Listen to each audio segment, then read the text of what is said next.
Vamos lá, abra sua Bíblia em Êxodo 33. Êxodo capítulo de número 33.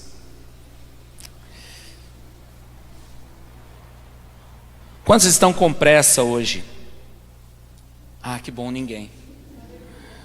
Eu sempre, quando faço essa pergunta, eu sempre tenho medo de que alguém diga que está com pressa. Mas vamos lá. Êxodo capítulo de número 33.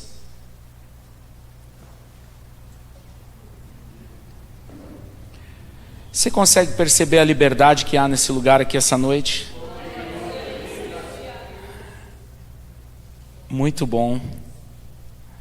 É muito bom. Êxodo capítulo de número 33 diz assim, versículo 1. E disse o Senhor a Moisés: vai, sobe daqui tu e o povo que fizeste subir da terra do Egito, e para a terra que jurei a Abraão e a Isaque e a Jacó, dizendo: a tua semente a darei, e enviarei um anjo adiante de ti, e expulsarei os cananeus, os amorreus, os heteus, os fariseus, os heveus e os jebuseus, para uma terra que mana leite e mel, porque eu não subirei no meio de ti, porque és um povo obstinado, para que eu não te consuma no caminho. Versículo 4. E quando o povo ouviu essa má notícia, entristeceu-se, e nenhum homem pôs sobre si os seus ornamentos. O Senhor, pois, havia dito a Moisés: dize aos filhos de Israel: vós sois um povo obstinado, se por um momento eu subir no meio de ti, te consumirei. Por isso agora tira de ti os teus ornamentos, para que eu saiba o que fazer contigo. E os filhos de Israel tiraram de si os seus ornamentos junto ao monte Horebe. E Moisés tomou o tabernáculo e o armou fora do acampamento, distante do acampamento, e o chamou de tabernáculo da congregação, ou tenda do encontro. E aconteceu que todo aquele que buscava o Senhor saía para o tabernáculo da congregação, que estava fora do acampamento. E aconteceu que, saindo Moisés para o tabernáculo, todo o povo se levantava e ficava cada homem diante da parte da sua tenda, da porta da sua tenda, e olhava Moisés pelas costas, até ele entrar no tabernáculo. E acontecia que, quando Moisés entrava no tabernáculo, a coluna da nuvem descia e ficava à porta do tabernáculo, e o Senhor falava com Moisés. E todo o povo via a coluna de nuvem ficar à porta do tabernáculo, e todo o povo se levantava e adorava cada um à porta de sua tenda. E o Senhor falava com Moisés face a face, como um homem fala com o seu amigo. E ele voltava novamente ao acampamento, mas seu servo Josué, o filho de Num, um jovem, não se apartava do meio do tabernáculo.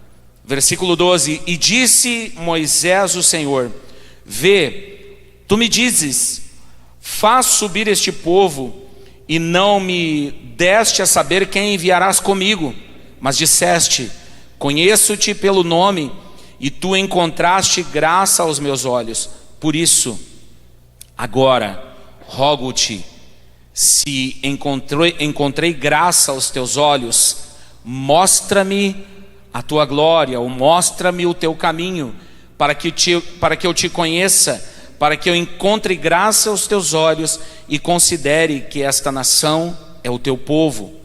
E ele disse: minha presença irá contigo, e eu te darei descanso.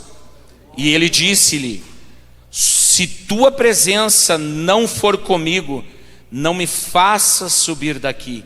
Como, pois, se poderás saber que achamos graça aos teus olhos, e eu e o teu povo, não é em andares tu conosco, assim seremos separados, e eu e o teu povo, de todos os povos que estão sobre a face da terra.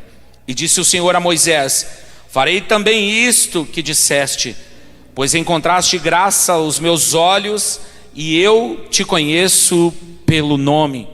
E ele disse: suplico-te, mostra-me a tua glória.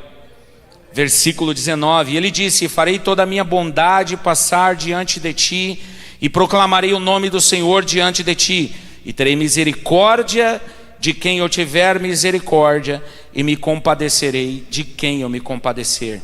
E disse: não podes ver a minha face, porque nenhum homem me verá e viverá. E disse o Senhor: vê, há um lugar junto a mim, e tu ficarás sobre a rocha, e acontecerá que quando a minha glória passar, que eu te porei em uma fenda da rocha, e te cobrirei com a minha mão enquanto eu passar, e tirarei a minha mão, e tu verás pelas costas, mas a minha face não será vista. Uau! Eu amo esse texto. Deus me deu uma mensagem há muitos anos atrás a respeito desse texto, e o tema dessa mensagem é: eu quero ver o que Moisés não viu. Aleluia. Quantos me ouviram? Eu quero ver o que Moisés não viu.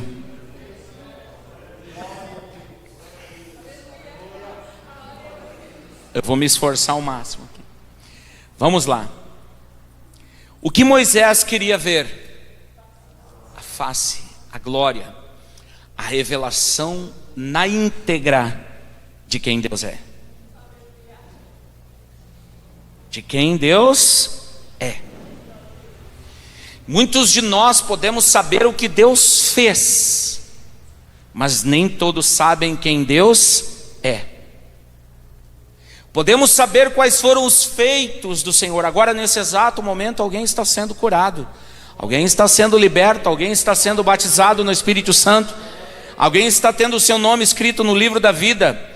O apóstolo João disse que se tudo que Jesus fez fosse escrito em livros, nem a face da terra seria capaz de comportar a quantidade de livros que seriam escritos a respeito dos feitos do Senhor.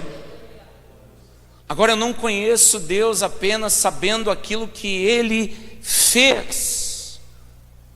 Eu preciso conhecer a Deus por aquilo que Ele é, e eu só conheço Deus por aquilo que Ele é quando eu o conheço pessoalmente. Pessoalmente.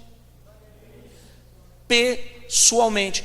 Eu aprendi que o nosso Deus, Ele é um Deus que trata todas as coisas de forma pessoal e não de maneira informal.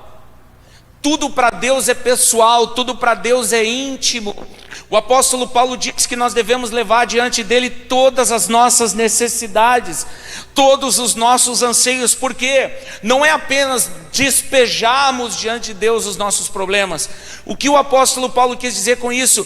Ele quis dizer que Deus é pessoal, Ele quer ter um relacionamento íntimo com os seus filhos. Quando eu conheço os feitos do Senhor, eu conheço um Criador. Quando eu conheço quem Deus é, eu encontro o meu Pai, a minha fonte, o meu Abba. E a palavra Abba, ela traz Deus para perto. Quando a Bíblia diz que Deus é um Deus de perto e não de longe, quando diz que Ele é Emanuel, quando diz que Ele é Deus no meio do seu povo, quando Jesus disse que o reino estaria dentro de nós, que o Espírito habitaria em nós, quando Deus fala para Moisés: chegará um dia em que eu não habitarei mais em templos construídos por mãos humanas, mas habitarei no coração de todo aquele que crê no meu nome. Quando Deus declara todas essas coisas, Ele está trazendo seus filhos para perto e dizendo: nós podemos nos tornar um só. Eu quero revelar a minha glória, a minha face, o meu coração, os meus caminhos, a minha vontade. Ei, olhe para mim, eu sou de Canoas, sou gaúcho. E o gaúcho não precisa muito para você saber que alguém é gaúcho. Se ele falar duas palavras, uma vai ser bah e a outra vai ser né. Bah, né. Você já sabe que é um gaúcho. Eu fui desci no aeroporto em Guarulhos, e eu fui pegar um Uber. Eu entrei no Uber e é automático, eu entrei no Uber e disse, bah, ele olhou, tu é gaúcha, né? Então, eu carrego dentro de mim uma cultura do lugar onde eu nasci, mas essa não é a cultura da minha terra natal. A cultura da minha terra natal é uma cultura do céu, é sobrenatural, é celestial. Se eu ler os jornais hoje, estudar e saber o que está acontecendo no governo do meu estado, o que planeja-se para os próximos anos, os impostos que vão subir, que vão descer, é só eu pegar um smartphone, um notebook, um computador e pesquisar e ler, eu vou saber de tudo o que está acontecendo aqui. Mas o que acontece aqui pode ser alterado e transformado pelo que acontece lá. Tem alguém me entendendo aqui? Você sabia que tudo que acontece na terra pode ser transformado por aquilo que Deus está fazendo no céu?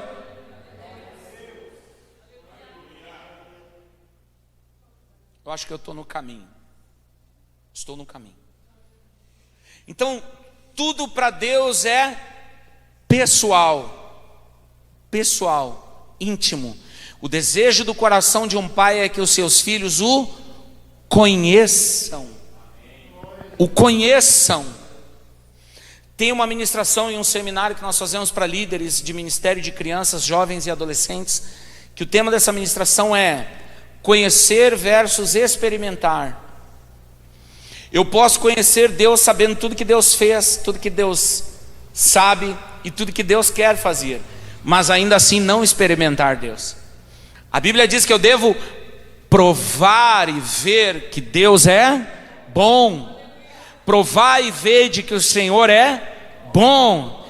Por exemplo, eu falei agora há pouco do que o mundo declara sobre as crianças, do que a sociedade declara sobre os jovens, de como é o ambiente, a sociedade, as questões socioeconômica, cultural e inclusive religiosa. Mas a pergunta que eu lhes faço é: quem sabe o que Deus está fazendo na terra?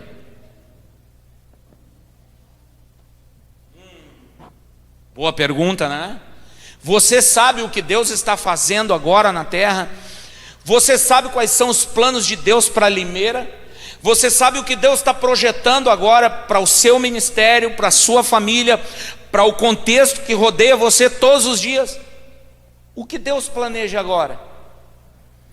Para podermos entender o que Deus está fazendo, nós precisamos acessar a mente de Deus. Quando nós falamos de Moisés, nós estamos falando de um homem que conhecia os caminhos de Deus.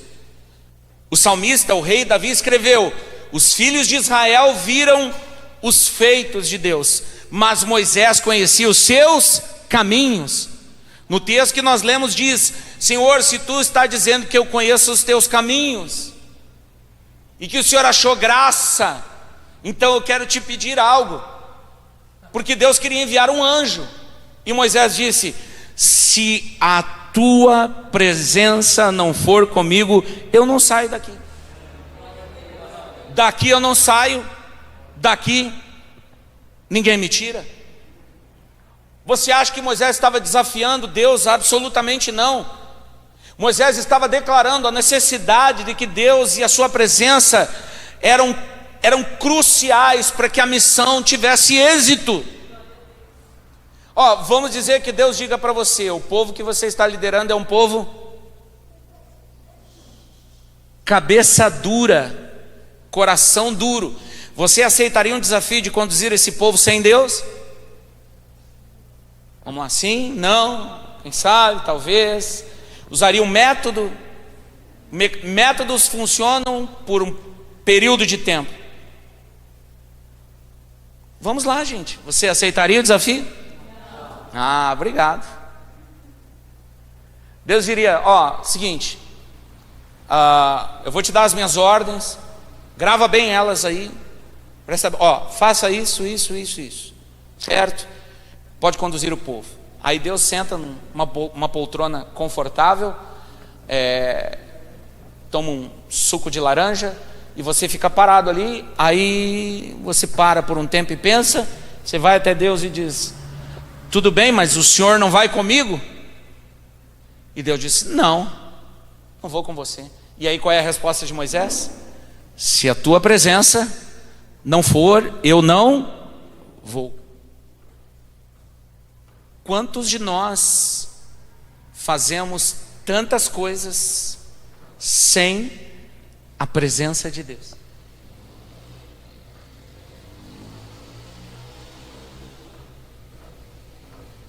Diga essa palavra, presença. Diga mais uma vez, presença. Moisés sabia da importância e da necessidade da presença de Deus enquanto ele conduzia o povo. Então ele pede: Senhor, que a tua presença, se a tua presença não for comigo, eu não irei. Aí Deus diz para ele: a minha presença irá contigo e eu te darei descanso.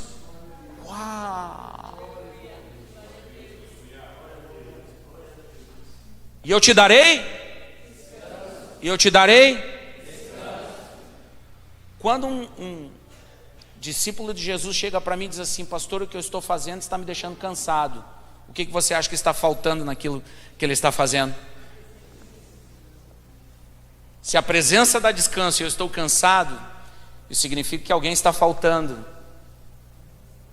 a presença. Até o final eu quero ensinar alguns princípios de como atrair a presença de Deus e ser conduzido pela presença nesses dias. No ano de 2015 eu recebi um profeta da Inglaterra e ele falou algo que me deixou de queixo caído. E aquilo me chamou a atenção e me trouxe um alerta em meu coração. Ele disse assim: Alexandre, em alguns lugares o Espírito Santo já foi até embora e as pessoas ainda nem perceberam. Eu coloquei um fundo musical aqui. Você cuida do volume para mim aí, por favor. Eu não sei nem como é que está o volume. Para aí. Vocês entenderam o que eu disse? Uau! O Espírito Santo já saiu e eles nem perceberam. Por quê? Porque criamos uma forma, um mecanismo de fazermos as coisas, que nós entramos no modo automático. Ei, Deus não funciona no automático. Um Deus relacional, ele não pode funcionar no automático. Não funciona. O Espírito Santo não é algo. O Espírito Santo é alguém, é uma pessoa. Lembra quando o Tiago disse: por favor, não entristeça ele. Não se embriague com o vinho, mas enchei-vos do Espírito Santo. Então, Moisés sabia disso, da necessidade da presença, da glória de Deus. Ele via Deus face a face, e Deus falava com ele como quem fala com um amigo. Então, quando Deus diz: a minha presença irá contigo, Moisés se tornou um pouco mais ousado e disse: eu quero ver a tua face. Mostra-me a tua glória, eu quero ver a tua face.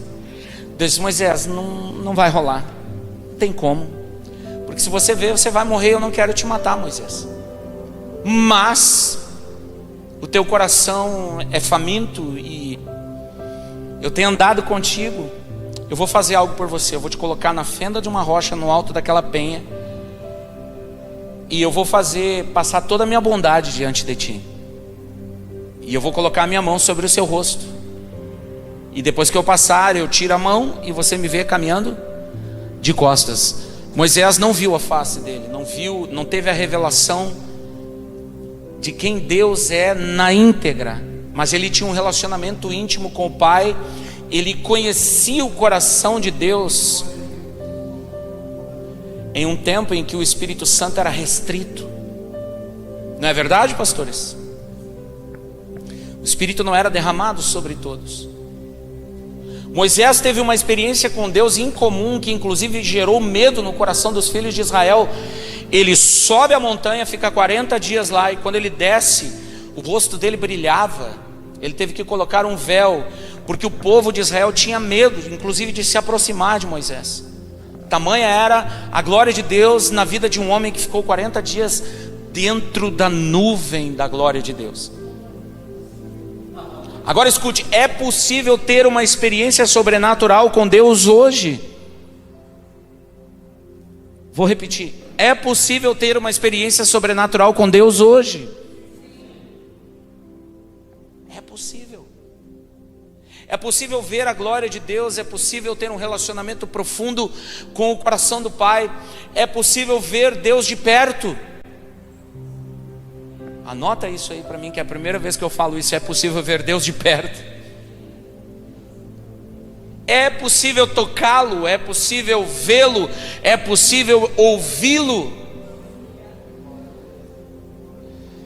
O apóstolo Paulo, ele diz que se na antiga aliança, que não era mais poderosa do que a nova, Moisés tinha uma relação tão profunda com Deus e Deus manifestava a sua glória, ele fala para os discípulos de sua época: quem dirá nós que somos parte de uma nova aliança no sangue de Jesus, e que recebemos uma porção muito maior do que a porção que estava sobre Moisés? Se a glória que veio sobre Moisés e fazia com que o rosto dele brilhasse trouxe temor ao coração dos filhos de Israel, quem dirá a glória que nos foi manifesta através do Filho de Deus, Jesus Cristo de Nazaré?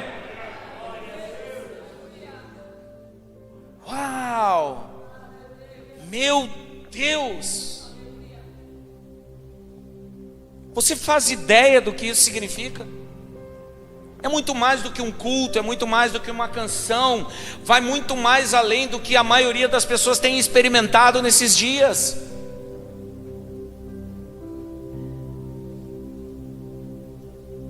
Então,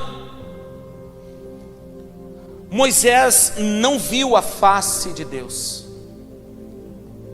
Agora eu e você podemos vê-la.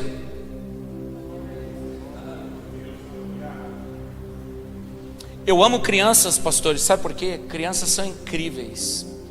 Um dia eu fui pregar numa igreja no interior do Rio Grande do Sul, numa cidade chamada Panambi.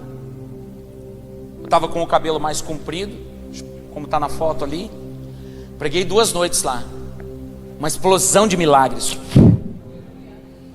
E tinha algumas crianças, tinha uma menininha, eu acho que ela tinha 5 anos. 4, 5 anos. O pai não foi no culto. A menininha chega em casa e diz assim: pai, o senhor não foi do culto, você não sabe o que o senhor perdeu. O que, filha? Eu vi Jesus. Eu vi Jesus. E o pai disse: pô, se essa criança viu Jesus, eu não posso perder o culto de amanhã. Ele foi no culto, pastor Denilson. Estava sentado com a menina no meio das cadeiras, assim, bem no corredor. E eu cheguei, cumprimentei todo mundo, como eu costumo fazer. E eu passei, a menininha falou assim: pai, pai, pai, eu não falei para você que eu vi Jesus, olha ali ele. Por causa, o Jesus dos romanos, né? Olho claro, cabelo loiro. Mas o que eu quero dizer com isso vai muito mais além de uma aparência de quem Jesus é. No centro de convivência, 2 anos atrás, e nós temos muitos testemunhos de crianças que viram Jesus. Eu posso descer? Posso, pastora? Posso descer? E uma menininha, eu esqueci o nome dela agora. Yasmin tem 3 anos, hoje já deve ter 5, 6 anos. A Yasmin era uma das primeiras crianças que chegavam no centro de convivência no projeto. E quem recebia ela era uma missionária, a Daniele. Daniele recebeu ela. Nós tínhamos um refeitório, tem um refeitório num prédio antigo onde nós estávamos, tinha um refeitório. A Daniele levou a Yasmin até o refeitório e colocou ela sentada numa cadeira assim. Aqui. E por coincidência tinha uma outra cadeira aqui. A Daniele colocou a Yasmin aqui e foi fechar o portão. Era um prédio grande, 700 metros quadrados. Ela foi até a frente e fechou o portão. Quando ela voltou, Hamilton, ela olhou a Yasmin rindo e falando assim, de frente para aquela outra cadeira. Yasmin falava e ria, falava e ria. A Daniele ficou preocupada, assustada, uma mistura de um monte de sentimentos. Se aproximou da Yasmin e perguntou: oi Yasmin, por que tu está feliz? Porque eu estou conversando com ele. E ela perguntou: com quem está falando, Yasmin? Yasmin disse: com Jesus? Você não está vendo ele aqui?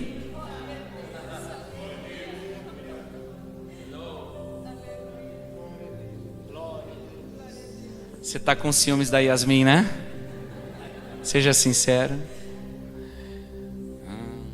Em um culto, nós estávamos ministrando, a glória de Deus era tão palpável, sabe? Tão real. Você respirava Deus.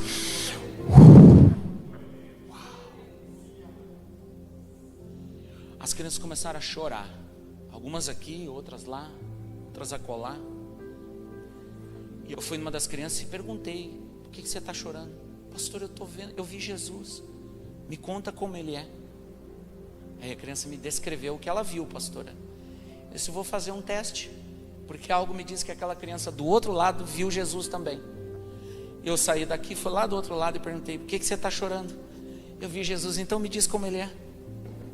E adivinha? Exatamente a descrição do que aquela outra criança disse. E detalhe, ei, não era o Jesus do desenho animado, ou o Jesus daquela série, Os Escolhidos, né? The Chosen. Não. Era o Jesus que João viu lá na ilha de Patmos. E aí, me diz aí, meu irmão. E eu comecei a perguntar criança por criança, elas começaram a me descrever que estavam vendo Jesus. Uau.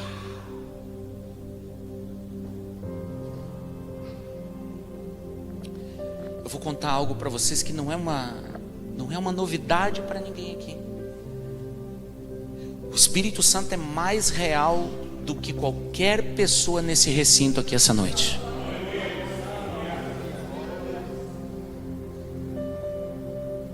Assim como você pode tocar a pessoa que está do seu lado, você também pode tocá-lo.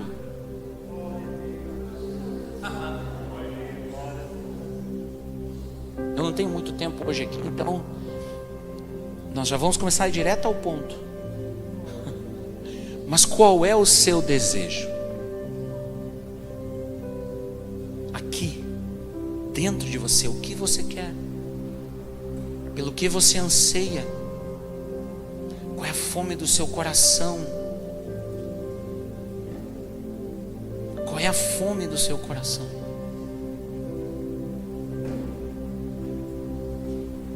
Quantas vezes nós cantamos aquela música, né? Meu orgulho me tirou do jardim, tua humildade colocou o jardim em mim. O refrão é: quero conhecer Jesus, não é?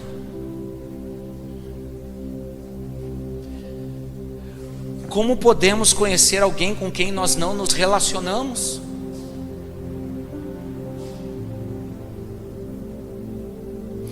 Olha só, pastores e famílias aqui, escute isso. Descobri algumas estatísticas já há muitos anos, e eu falo sempre isso, para despertar o coração da igreja a respeito de quem Jesus é, as crianças e o nosso coração.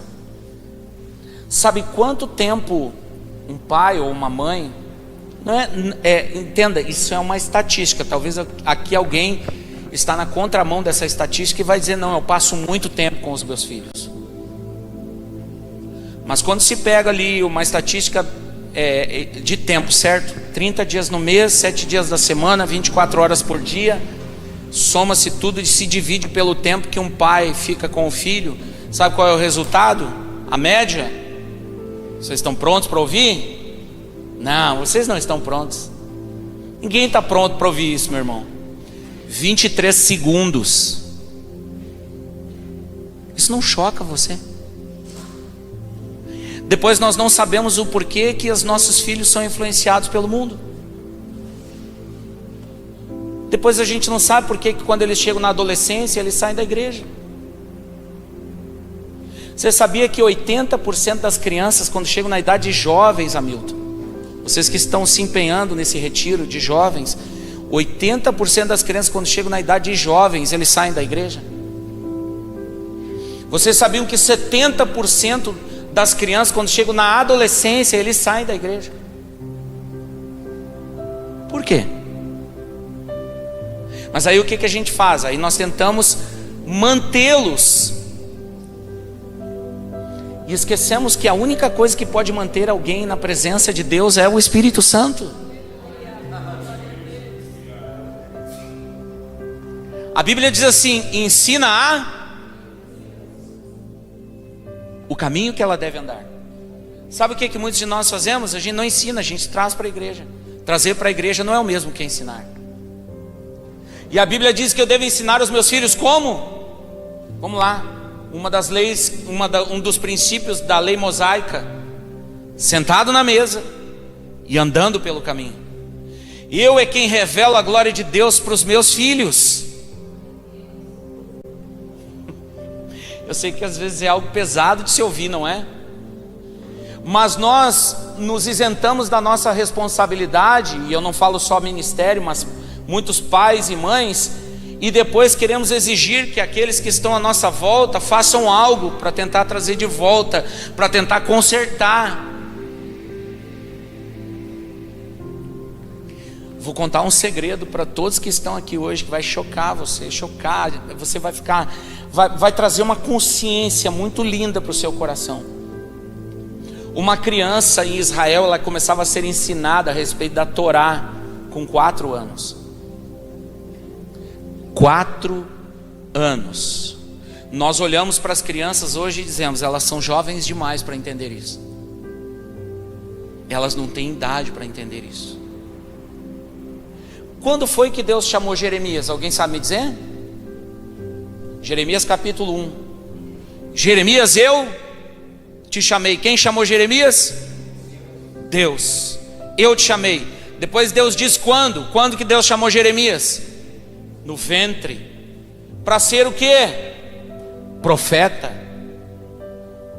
Se não me engano é Joás que assumiu o reinado de Israel com 7 anos, 8 anos, não é isso? 8 anos. Quantos anos Davi tinha quando foi ungido rei? Se em Israel a maioridade era a partir dos 30 anos, Davi tinha adolescente. Você sabia que quando Deus estabelecia um jejum em Israel, todos faziam parte desse jejum, inclusive as crianças? Joel capítulo 2, pastores. Deus fala: não rasguem as suas vestes, mas rasguem o seu coração. Ele convoca Israel para orar e jejuar, lembram? Convoca todo Israel, porque era um tempo de seca, os gafanhotos tinham destruído tudo, nenhuma semente mais nascia no solo em Judá, em Jerusalém e Israel. E Deus fala que o problema estava no coração dos líderes da igreja, da época, os sacerdotes, e o povo também havia se desviado por conta disso. E Deus diz: eu quero mandar a chuva de outono e a chuva de primavera, e toda essa desgraça que vocês estão vivendo agora eu vou mudar. Ou seja, não tinha trigo, mas eu vou fazer com que a eira ela se encha de trigo. Não tinha mais óleo, mas eu vou fazer com que o lagar transborde de óleo e vinho. Abundância, diga isso, abundância. Mas antes disso acontecer, o que Deus manda o povo fazer? Orar e jejuar. Começando por quem? Líderes. Depois os anciãos. Ele mandou inclusive cancelar as núpcias. Quem tivesse de núpcias, casamento, recém-casados, era para cancelar. Ele diz que até as crianças que mamam, elas deveriam fazer parte desse jejum. Em Israel era cultural as crianças fazerem parte de tudo aquilo que a Bíblia dizia que os adultos deveriam fazer. Então a glória de Deus era revelada ao coração das crianças na sua mais tenra idade.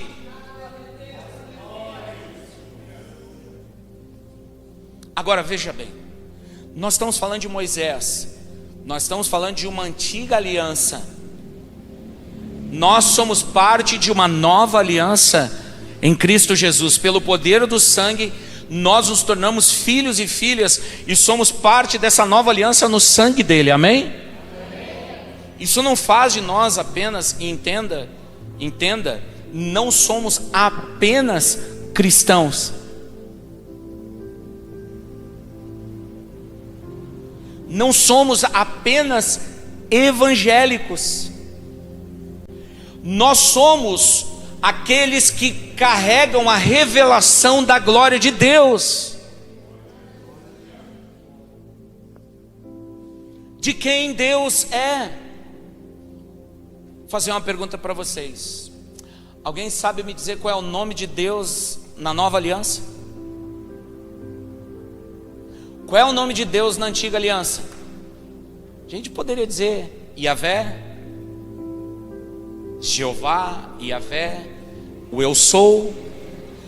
Eu li uma matéria que os judeus, eles não sabem qual é o nome de Deus, porque o nome de Deus se perdeu, porque o nome de Deus era proibido ser citado em Israel. Então o nome de Deus, você pode pesquisar na internet para os judeus praticantes. Se você perguntar qual é o nome de Deus, eles vão dizer para você que não sabem.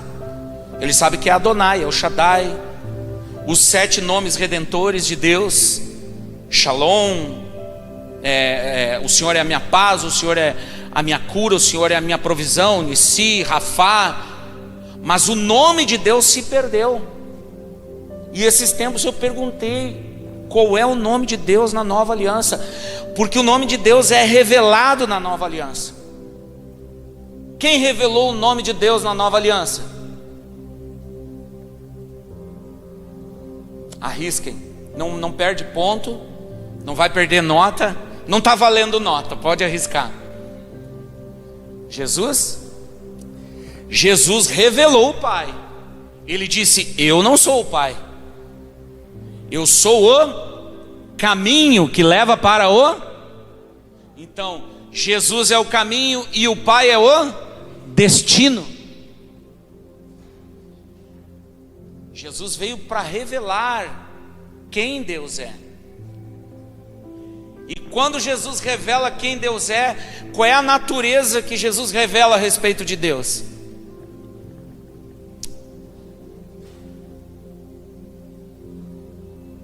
Ele é poderoso, o que Jesus disse?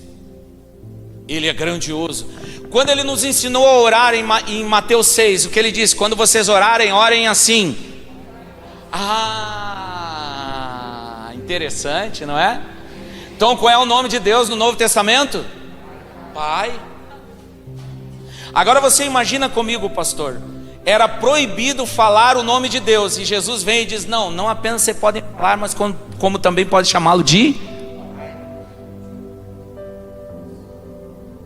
Então Jesus revela a natureza e o caráter de Deus para o coração dos seus discípulos e para a humanidade,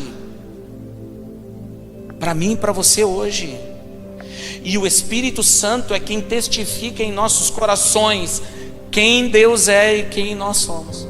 Paulo disse: e o mesmo Espírito testifica com o meu Espírito que eu sou o quê?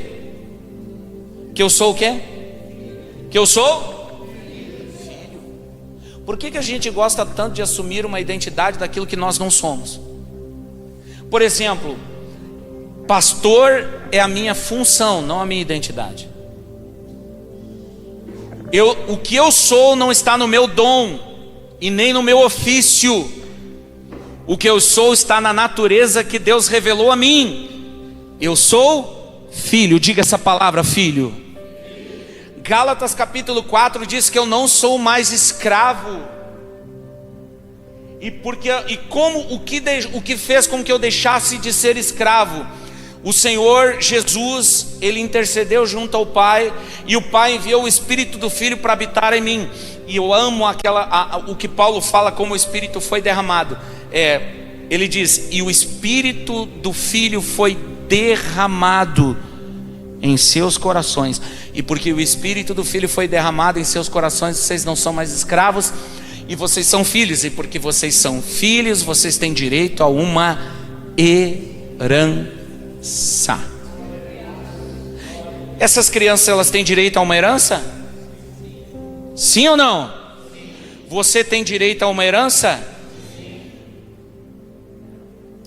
Jesus um dia, reunido com o povo, e alguns religiosos fariseus estavam lá, ele contou uma parábola de um pai que tinha 2 filhos. O filho mais novo vai até o pai e pede a sua herança.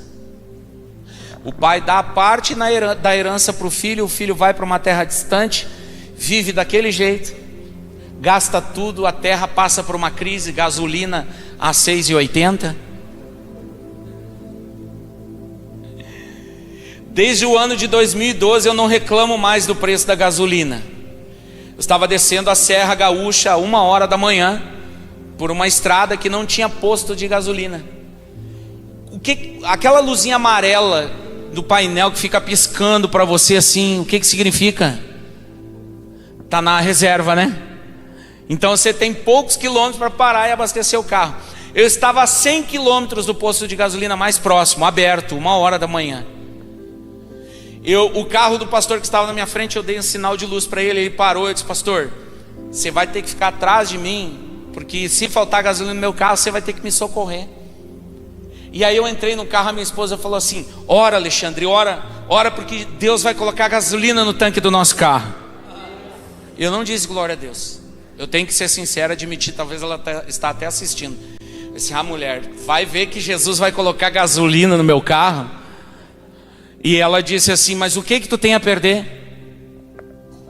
Não é verdade? O tanque já está vazio, não está? E o que eu tenho a perder? Nada. Está bom. Botei a chave na ignição, antes de virar a chave, botei a mão no volante e disse: gasolina, vem pro tanque. Virei a chave, meio tanque. Ela olhou para mim assim, cheia de orgulho, e disse: eu te falei. Maridos que estão aqui, vocês precisam aprender com a fé das suas esposas. A mulher é a última a deixar de acreditar. Normalmente as possibilidades já se acabaram e ela continua acreditando, não é verdade? As mulheres poderiam dizer glória a Deus agora, né?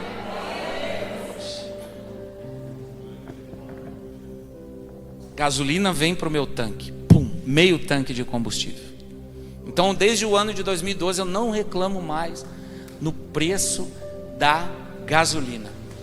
Não me preocupo com a cotação do dólar, porque o que move a minha vida, as minhas finanças e tudo que eu faço não tem a ver com a bolsa de valores de Nova York, nem com o preço do barril de petróleo, porque eu sou um filho de Deus, eu carrego uma herança. A economia que eu vivo é a economia do céu. Por exemplo, qual é a moeda corrente nos Estados Unidos? Qual é, gente? Dólar. Na Europa, o euro. No Brasil, real. Na América Latina, normalmente é a libra, né? Não, é o peso, né? O peso, tá? Agora, quem sabe me dizer qual é a moeda corrente no céu? Quantos aqui já foram comprar algo, colocaram assim o cartão e apareceu aquela frase assim: saldo. E aí a atendente, muito carinhosa, ela sabe que a sua conta não tem dinheiro, mas ela vai dizer: eu acho que deu um problema no cartão. Você diz: com certeza, vou ligar para o banco. Eu vou ligar para o banco, eu resolvo. Quem é vendedor aqui? Tem alguma vendedora, algum vendedor? Se tivesse, sabe do que eu estou falando. Eu vou ligar para o banco, eu já volto. A vendedora já sabe, não vai voltar. Não vai voltar.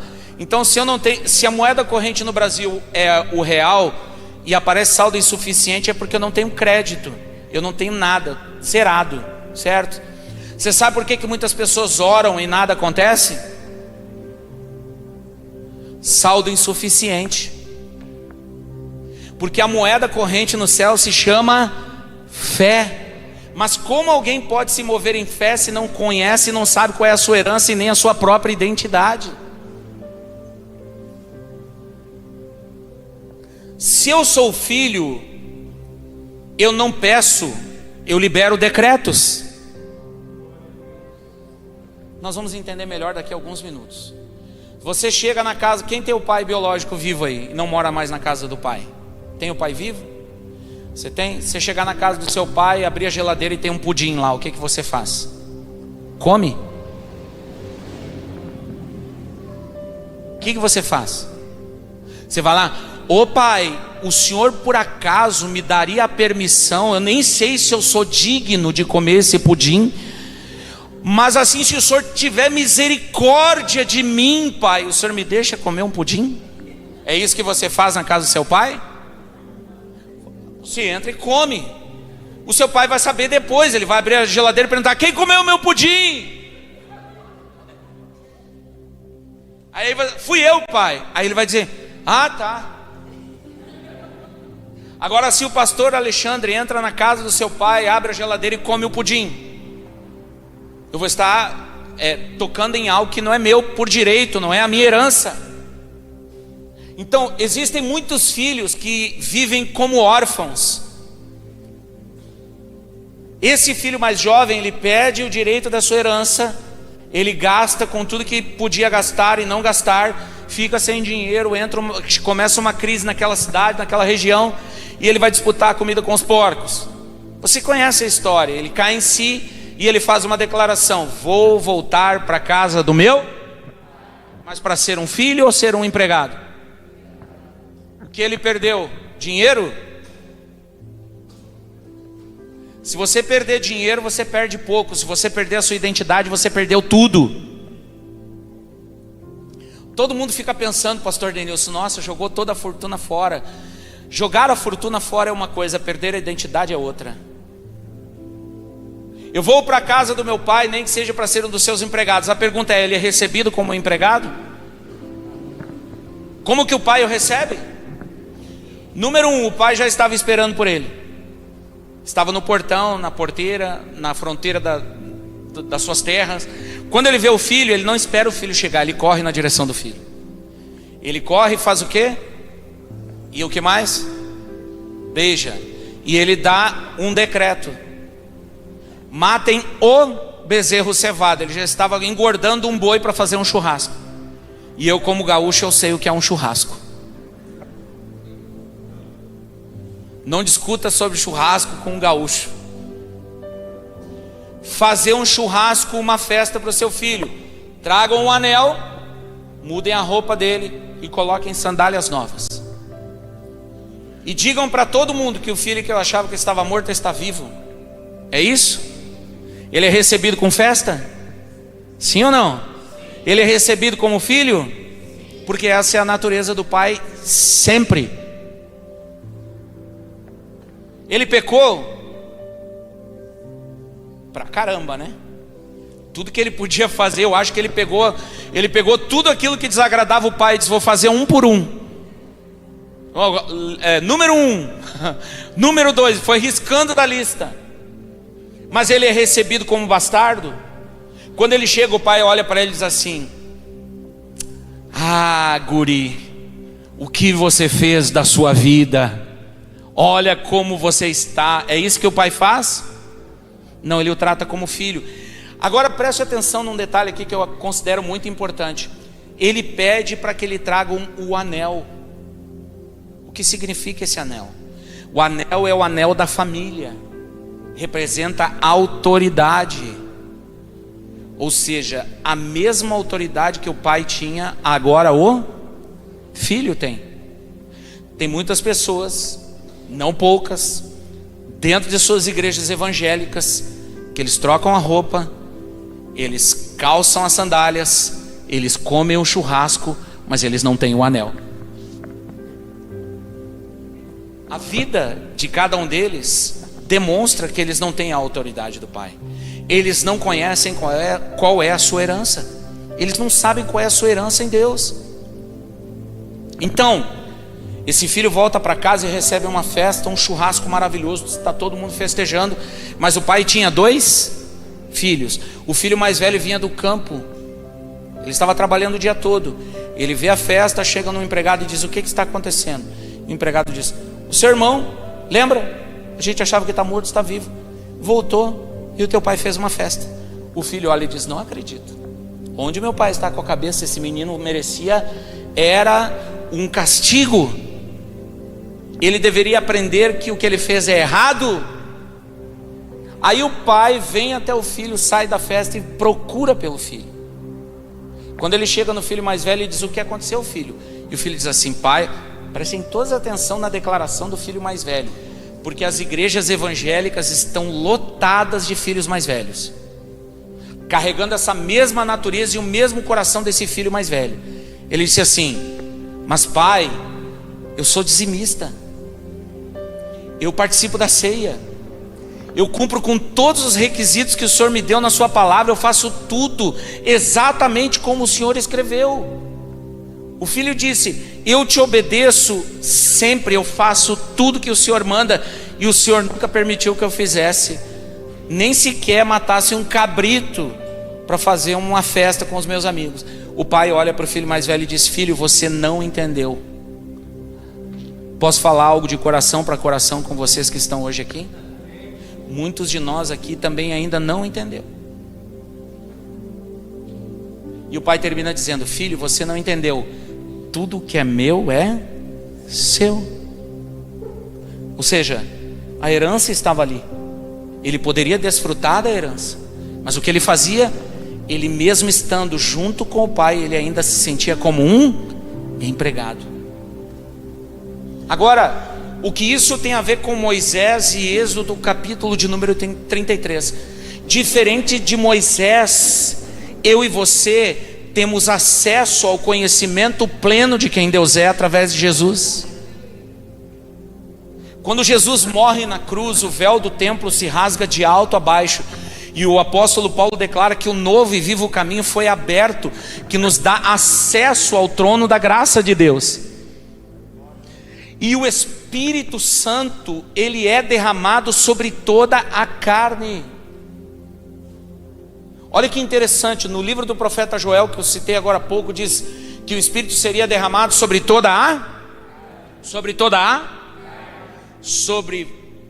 crianças e velhos, adultos, sobre homens e sobre servos, escravos e livres.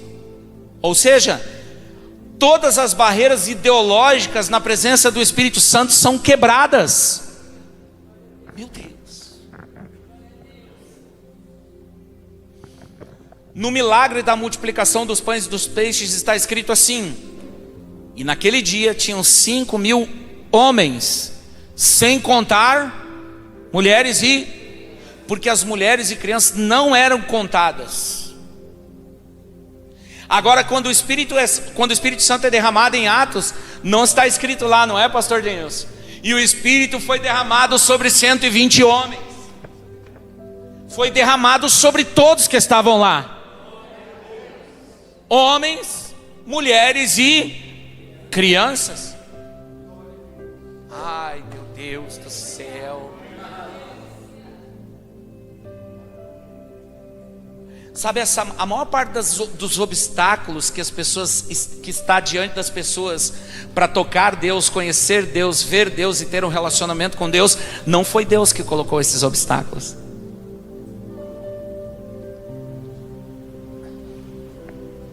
Jesus morreu na cruz para derrubar todos esses obstáculos. E o que o homem fez? Foi lá e construiu. Aqui eu não vou falar da porta para fora. Eu poderia falar, mas eu vou falar da porta para dentro aqui. Não tem ninguém aqui dentro deste lugar que não é capaz de acessar a glória de Deus, que não é capaz de conhecer a Deus pessoalmente. Agora eu vou contar um segredo para vocês. E se eu contasse para vocês que existe uma medida do conhecimento dele? Eu entrei num buraco agora. Como é que eu vou sair dessa agora, Paulo? Mas o Espírito Santo é o mesmo. E a Bíblia diz que Deus não dá a sua presença por medida. Vamos lá. Em 1 Coríntios capítulo 12, Paulo fala sobre os dons do Espírito Santo. E tem um que ele diz que nós devemos pedir, lembram? O de profetizar. Então, se Deus está falando que eu posso pedir, isso significa que eu posso? Vamos lá, gente. Receber. Pelo menos se arrisca, irmão. Glória a Deus. Deus nunca vai mandar que você peça algo que você não possa receber dele. Agora eu vou fazer uma pergunta. Agora, por favor, ninguém arrisca. Porque pra gente não ter uma vergonha alheia aqui. Quantos de nós nesse lugar tem pedido isso? Imagina que você encontra algo na Bíblia que diz assim, Deus está dizendo, eu quero te dar, peça, e você não pede. Meu Deus, que desperdício.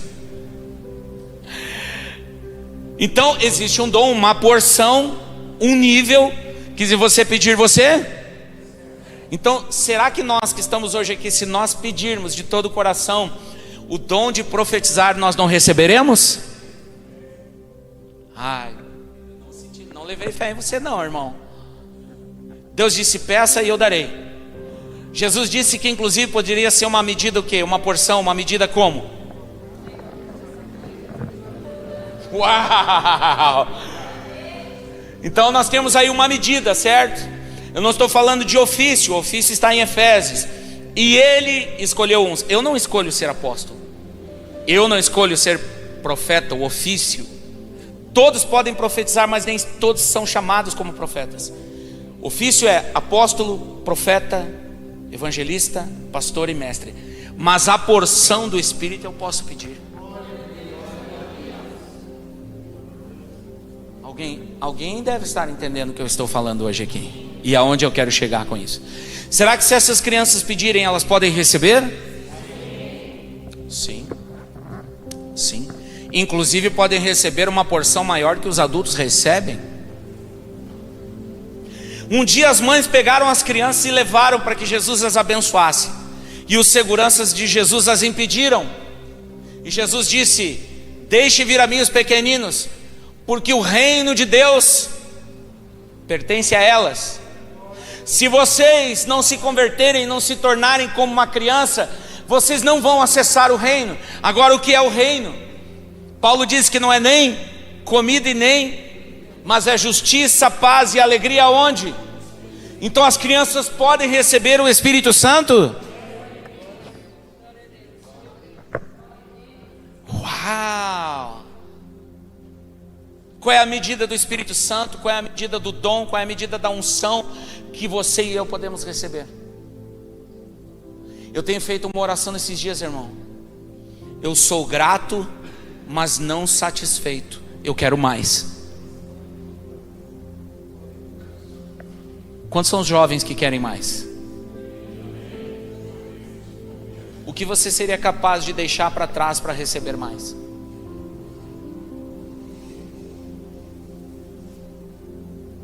Paulo disse: tenho por perda todas essas coisas pela excelência do conhecimento de Cristo Jesus. Ei, jovens que estão aqui, sabe o que é necessário hoje para você ser um fora de série, um extraordinário? Sabe o que separa você de um fora de série, um extraordinário, de alguém entre aspas comum? Um passo.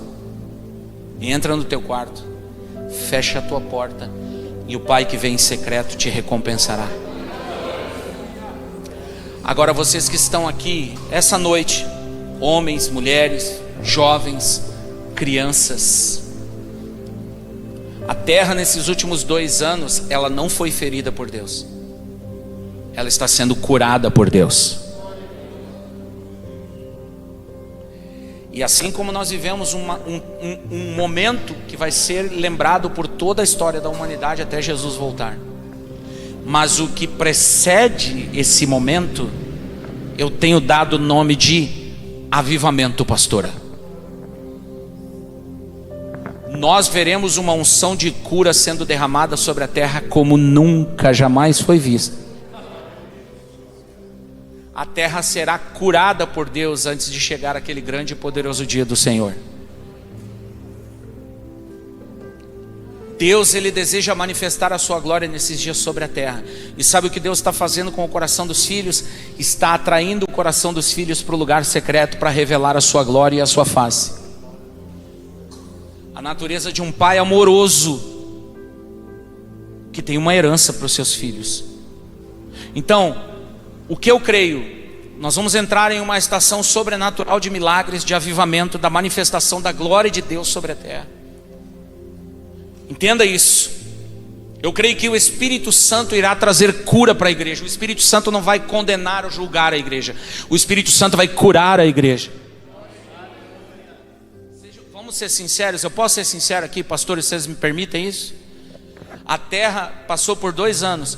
Pastores, amigos, pessoas que nós amamos partiram. Eu conheço pastores que fecharam suas igrejas e não conseguiram voltar mais. Pastores com depressão, homens e mulheres de Deus, preciosos, que até agora não conseguiram superar as suas perdas.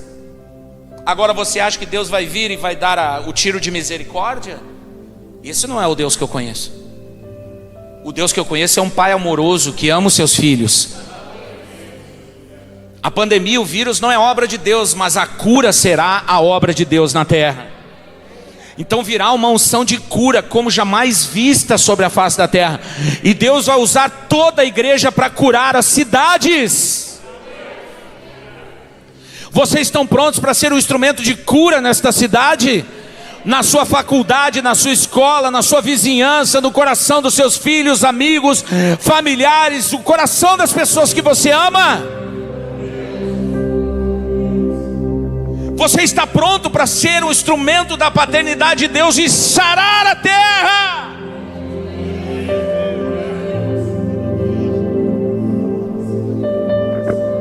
Eu tenho profetizado, pastores, e o pastor Denilson falou uma coisa que eu considero em meu coração. Limeira é como se fosse uma segunda casa para mim. E quando eu vim aqui em 2019, eu liberei uma palavra nessa cidade do que eu vi, do que eu senti e do que eu creio. Limeira será uma terra de avivamento. As igrejas vão crescer, as igrejas vão multiplicar, as igrejas vão romper no sobrenatural. Os maiores empresários dessa cidade estarão dentro das suas igrejas. Aleluia!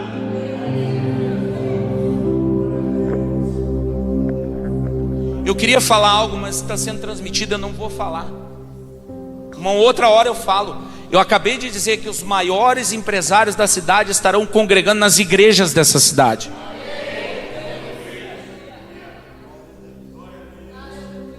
Eu creio que alguém recebeu isso no Espírito.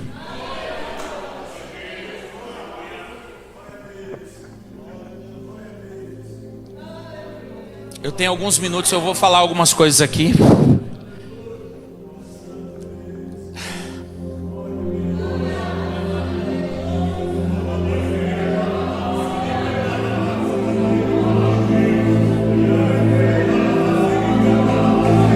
A promessa irá se cumprir ainda nesses dias. Ei, nós não precisamos competir com Hollywood. Nós temos o Espírito Santo.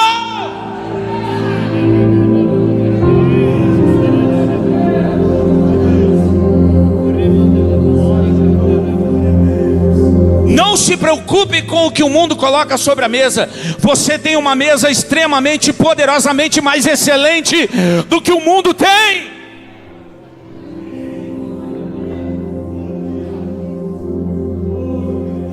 Essa é a realidade do céu na terra. E nós como filhos precisamos acessar essa realidade. Precisamos saber como acessar esses tesouros. Precisamos saber como nos mover no Espírito Santo, no poder sobrenatural do Espírito Santo. Precisamos entender o coração de Deus, o Espírito de Deus, o que Deus quer fazer agora, o que Deus está fazendo hoje, como Ele vai se mover nessa cidade. Nós precisamos saber.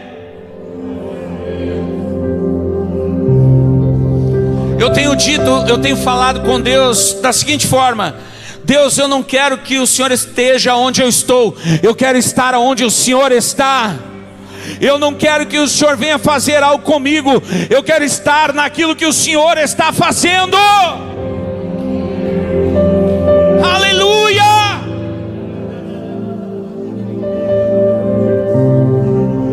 E essa é a chave para o sobrenatural. Esta é a chave para o avivamento.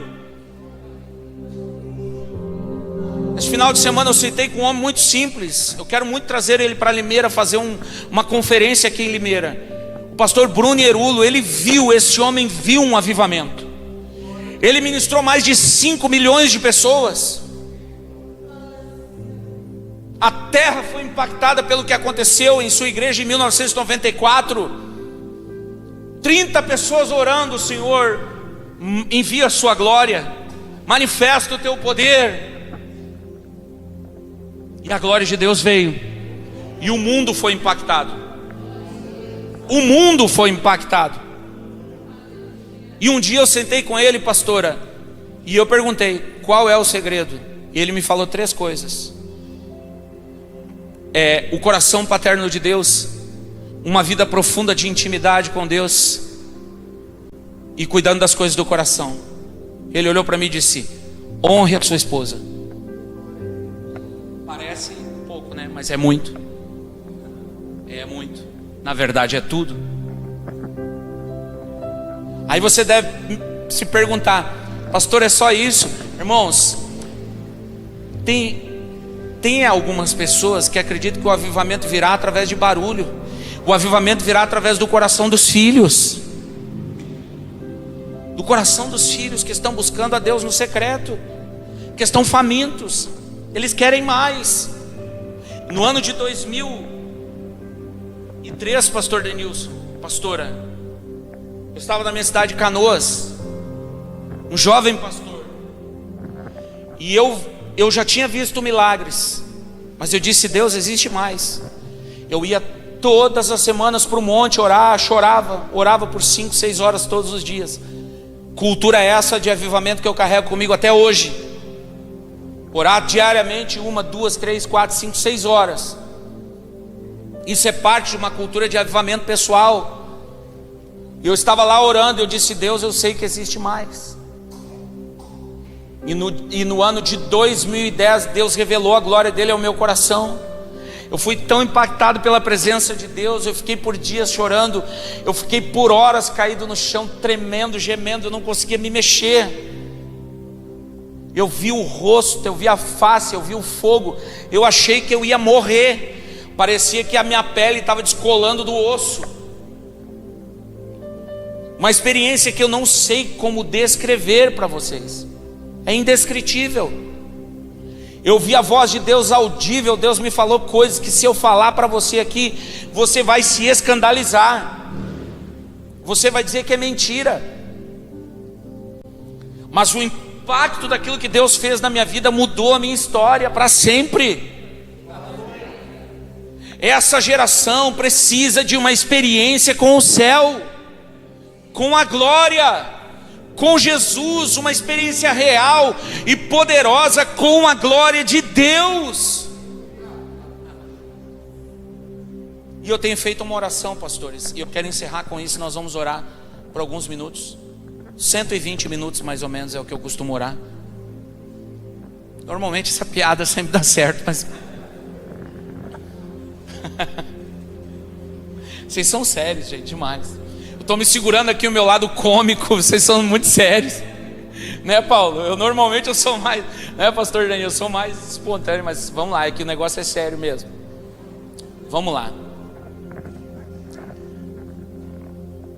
A glória de Deus e a sua presença está acessível a todos, mas nem todos acessam. Você sabia que a roupa que o sacerdote ele entrava no tabernáculo, ela era feita de linho? Não é isso, pastores? Por que ela era de linho e não de lã? Porque não podia suar. E por que ele não podia suar? Porque você não pode entrar na presença de Deus por esforço, por obras humanas.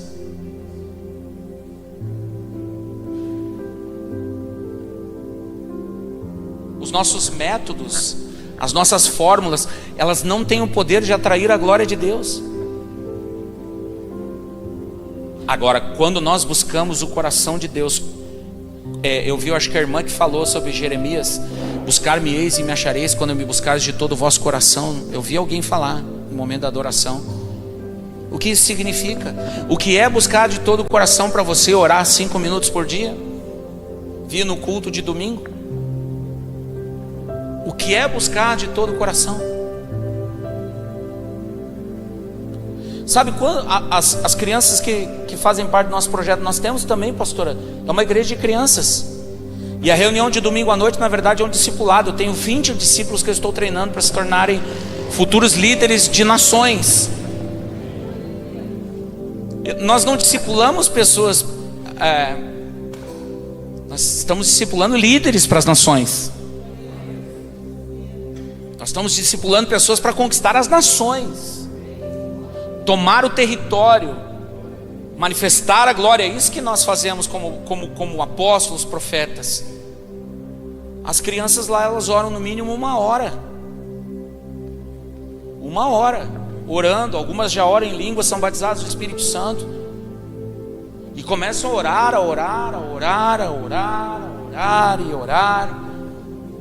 Nesse exato momento, algumas delas estão orando por nós aqui. E sempre quando eu viajo, a Cris reúne elas. Ontem eles oraram por mim. E a oração de um pequeno profeta, o Kendrill, foi: pastor, leva o pastor em segurança, traga ele em segurança, usa a vida dele para manifestar. Essas são as palavras: manifestar a tua glória. Sabe quantos anos ele tem? 9. Mas essa é a linguagem que ele está acostumado. Vamos trazer todos para dentro da glória de Deus, e é a glória de Deus que vai estabelecer a linguagem.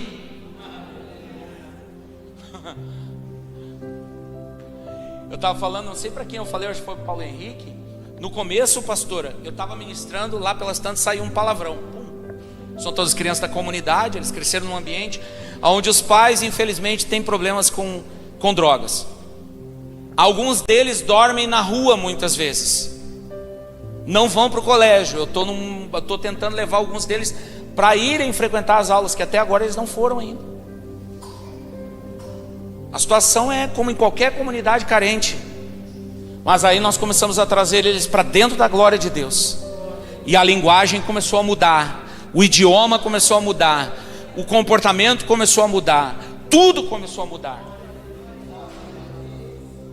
Tudo, absolutamente tudo começou a ser transformado.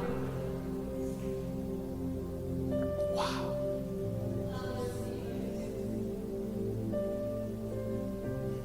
Como virá a minha presença do Senhor?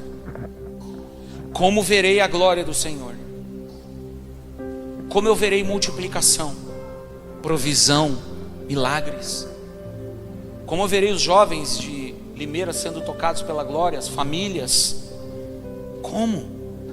Como virá a minha presença do Senhor?